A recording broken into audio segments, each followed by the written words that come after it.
Is your goal for 2021 to step onto that red circle and give the speech of your life? Stay tuned for 7 tips on how to give a TED Talk, next on Moxie Talk.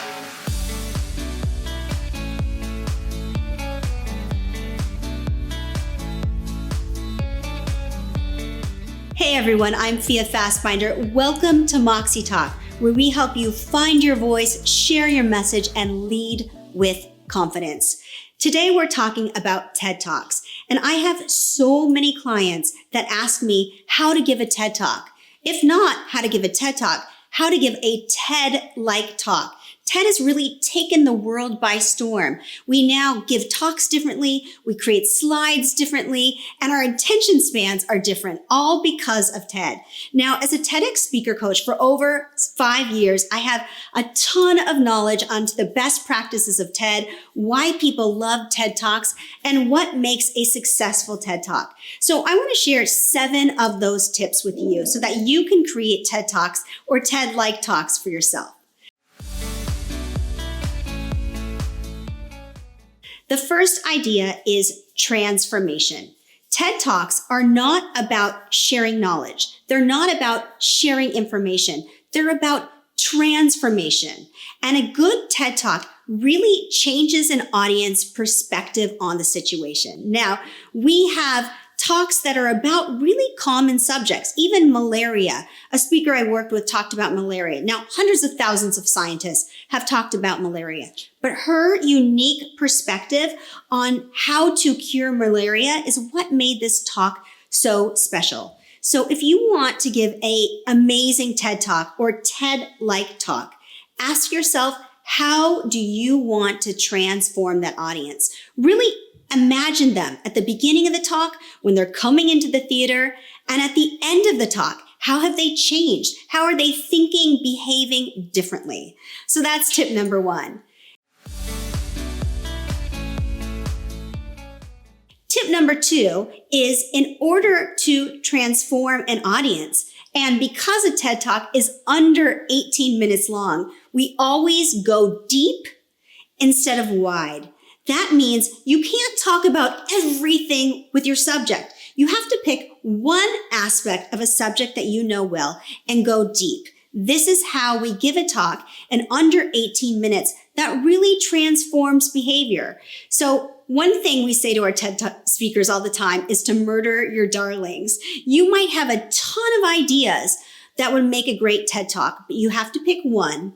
And every piece of evidence you use, every story you tell in that TED Talk has to lead directly to that one aspect of your topic. One idea I have with my TED speakers is to imagine a tree, right? And the tree trunk is the main topic of your TED Talk. And every piece of evidence or story is like a branch that leads into that trunk. So that is tip number 2. Go deep, not wide.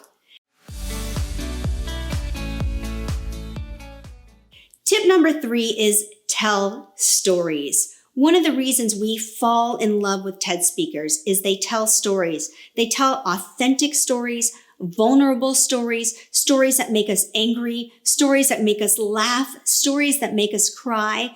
Good TED Talks are infused with so much stories. And not just the story of the TED speaker, but stories from across the world. It's what connects us with that speaker. So if you want to give a TED Talk, or a TED-like talk, you must make sure that you have at least 3 stories in your TED Talk. At least 3 stories. That is our golden rule for TED Talks, 3 stories. And they could be stories of clients, they could be stories of patients, they could be stories from your family or people you've worked with. But make sure that you are telling stories and know that is what will connect that audience to you as the speaker. Tip number 4 is your slides. Now, the way we view slides because of TED has really transformed the way people create slides today. Now, TED has a hard and fast rule that there are only 6 words per slide.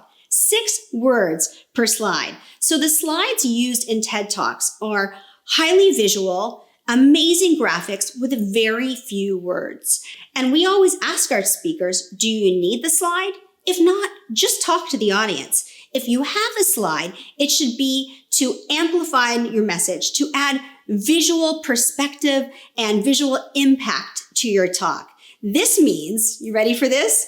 No bullets. You will never see a TED Talk with a slide riddled with bullets. We do not do that. So if you want to give an engaging talk, TED Talk or TED-like talk, take a look at your slide deck. Make sure that your slides are highly graphic, highly visual with very few words. That's tip number 4.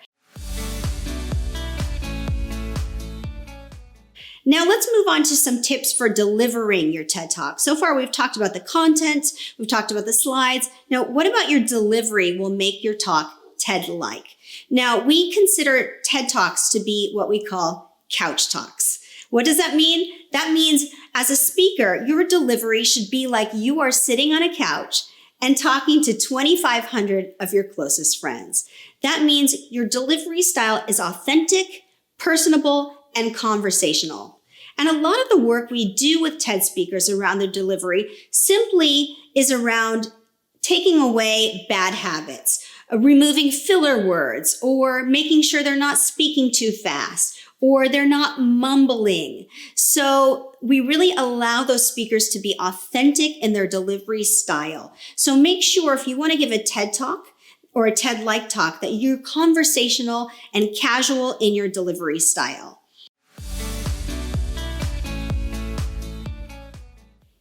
Tip number 6 has to do with your body language. Now, if you are giving a TED Talk, you are on this red circle. If you're giving a TED-like talk, you're probably at the front of a boardroom, at the front of a meeting room, on the front of a stage. And one thing we see with a lot of TED speakers is what I call spider feet. Now, if you can imagine a spider going back and forth like this is what speakers are doing with their feet. They're taking like 3 steps this way, 3 steps this way, 3 steps to the right, 3 steps to the left, and it is extremely distracting. In fact, any repetitive movement that you make with your body will distract your audience from your message. And this is even amplified in a TED Talk because of the camera, right? It picks up any movement. Even if you're swaying like this, it distracts from the message. So make sure that you ground yourself. One of the techniques that I give to my speakers is to imagine that they're growing roots from their feet, from the soles of their shoes, and it's actually rooting them to the ground so that when they move with purpose. So that's tip number 6. And the 7th tip, our final tip, speaking of the camera, is to remember that when you're giving a TED Talk, even though you're working the stage, you also have to work the camera because most people see your TED Talk on YouTube, right? They're not in the theater seeing it live. And this is a really strange juxtaposition because you have to be large on that stage to engage the audience that is in that theater with you live, but you also have to connect with the camera. So the thousands of people that watch your TED Talk afterwards see you in the camera and see you performing for the camera and presenting into the camera. So you have to make sure that you're presenting both to the people in that theater and to the camera itself. So there you go, 7 tips to give a TED Talk or TED-like talk. I hope you all apply to give TED Talks in the new year. Stay tuned for more talks about TED and TED-like talks on Moxie Talk. See you next time.